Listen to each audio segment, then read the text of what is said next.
नमस्कार बंधुरा स्वागत जानाई खबर प्रतिदिन चैनलेर नतून आरेकटी भिडियोते। बंधुरा सारा देश जुड़े चलছে अष्टादश लोकसभा निर्वाचन, যেখানে পশ্চিমবঙ্গের পাশাপাশি ভারতবর্ষের আরও অন্যান্য সমস্ত রাজ্যে আগামীকাল অনুষ্ঠিত হতে চলেছে পঞ্চম দফার লোকসভা নির্বাচন।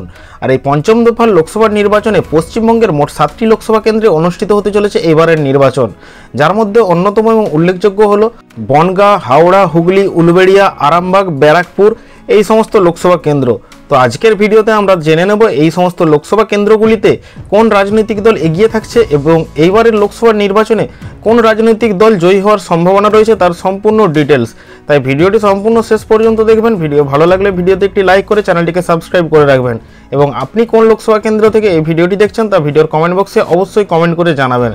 তো চলুন জেনে নেওয়া যাক কি হতে চলেছে এই 7টি লোকসভা কেন্দ্রের ফলাফল। তো বন্ধুরা, প্রথমেই যে লোকসভা কেন্দ্রের কথা বলবো তা হলো হুগলি লোকসভা কেন্দ্র। গত নির্বাচনে এখানে তৃণমূল কংগ্রেস প্রার্থী ডক্টর রত্না দে নাগকে বিজেপি প্রার্থী লকেট চ্যাটার্জি পরাজিত করে সাংসদ হিসেবে নির্বাচিত হয়েছিলেন।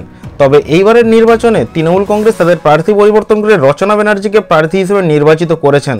তবে এই লোকসভা কেন্দ্রে রচনা ব্যানার্জি সহ তৃণমূলের প্রভাব যতটাই রয়েছে, তার পাশাপাশি এই সিটটি বিজেপির যেহেতু জেতা সিট, তাই বিজেপিও অনেকটাই এগিয়ে থাকছে এবং যতটুকু জানা যাচ্ছে এখানে বিজেপির প্রভাব অনেকটাই বেশি এবং এই লোকসভা কেন্দ্র থেকে বিজেপি আসন্ন নির্বাচনে জয়লাভ করার অনেকটাই সম্ভাবনা রয়েছে।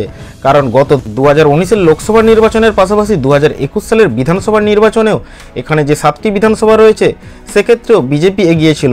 পরবর্তী লোকসভা কেন্দ্র বনগাঁ লোকসভা কেন্দ্র গত নির্বাচনে এখানে বিজেপি জয়লাভ করেছিল এবং বিজেপির প্রার্থী ছিলেন শান্তনু ঠাকুর এবং তার বিরুদ্ধে প্রতিদ্বন্দ্বিতা করতে দেখা গিয়েছিল মমতা বালা ঠাকুরকে। তবে তৃণমূল কংগ্রেস এই লোকসভা কেন্দ্রে তাদের প্রার্থী পরিবর্তন করেছে জয়ের আশায়। তবে প্রার্থী পরিবর্তন করলেও বিশেষ কিছু আশা থাকছে না এই লোকসভা কেন্দ্রে তৃণমূল কংগ্রেসের, কারণ বিধানসভা নির্বাচনে এবং লোকসভা নির্বাচনে এখানে তৃণমূলের থেকে অনেকটাই এগিয়ে ছিল বিজেপি এবং এখানে মতুয়া ভোটের পাশাপাশি সাধারণ যেই সমস্ত মানুষ রয়েছে তারা বিজেপিকেই বেশি সমর্থন করছেন এমনটাই জানা যাচ্ছে। তাই এই লোকসভা কেন্দ্রটি আসন্ন নির্বাচনে বিজেপির দখলেই যেতে চলেছে। পরবর্তী লোকসভা কেন্দ্র হাওড়া লোকসভা কেন্দ্রে গত নির্বাচনে এখানে তৃণমূল কংগ্রেস জয়ী হয়েছিল এবং আসন্ন 2024 সালের লোকসভা নির্বাচনে এই লোকসভা কেন্দ্রটি আবারও তৃণমূল কংগ্রেসের দখলেই থাকবে। পরবর্তী লোকসভা কেন্দ্র আরামবাগ লোকসভা কেন্দ্রে গত নির্বাচনে সবথেকে কম ভোটের ব্যবধানে হেরেছিল বিজেপি। 1143 ভোটের ব্যবধানে তৃণমূল কংগ্রেস প্রার্থীর কাছে পরাজিত হন বিজেপি প্রার্থী। তবে আসন্ন 2024 সালের নির্বাচনে বিভিন্ন রকম প্রচার, বিভিন্ন রকম রাজনৈতিক পোস্ট এবং বিভিন্ন রাজনৈতিক জমায়েতে দেখা গিয়েছে বিজেপির প্রভাব অনেকটাই এই লোকসভা কেন্দ্রে বেশি। যেহেতু গত নির্বাচনে এই লোকসভা কেন্দ্রে মাত্র 1143 ভোটের ব্যবধানে বিরোধী দল বিজেপি হেরেছিল, তাই তারা কোনো মতেই এই লোকসভা কেন্দ্রে আর হারতে নারাজ। তারা যে কোনোভাবে এই লোকসভা কেন্দ্রে জিততে মরিয়া এবং আশা করা যাচ্ছে যে এই লোকসভা কেন্দ্রটি অর্থাৎ আরামবাগ লোকসভা কেন্দ্রটি বিজেপির দখলে যাবে আসন্ন নির্বাচনে এবং তৃণমূল কংগ্রেসের হাতছাড়া হতে চলেছে সামনের ইলেকশনে। পরবর্তী লোকসভা কেন্দ্র উলুবেড়িয়া লোকসভা কেন্দ্রে গত 2019 সালের লোকসভা নির্বাচনে তৃণমূল কংগ্রেসের দখলে গিয়েছিল এই কেন্দ্রটি এবং এখানে তৃণমূল কংগ্রেসের দারুণ একটা প্রভাব রয়েছে এবং যথেষ্ট শক্তিশালী তৃণমূল কংগ্রেস এই লোকসভা কেন্দ্রের বিধানসভাগুলিতেও।